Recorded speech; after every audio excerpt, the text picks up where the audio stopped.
Mga brigada, ang issue naman sa 2025 GAA abay posible raw na maresolba sa pamamagitan ng pag-amyenda sa batas ayon yan kay Senate President Chis Escudero.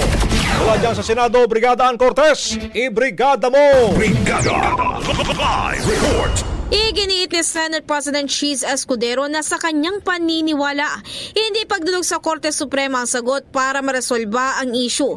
Dito nga sa 2025 General Appropriations Bill kung hindi pag-amyenda sa naturang batas o pagkakaroon ng supplementary budget.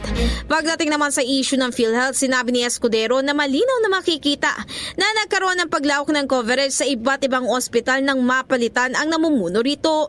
Ibig sabihin daw ay hindi naman issue ang naging pag-alis ng pondo sa PhilHealth, kundi ang namumuno sa nasabing insurance corporation ang naturang problema.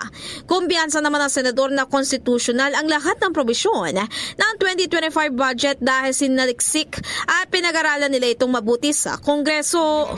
In the heart of changing lives, ako si Brigada Ann Cortez ng 105.1 Brigada News FM Manila, the Music News Authority. Brigada Balita Nationwide.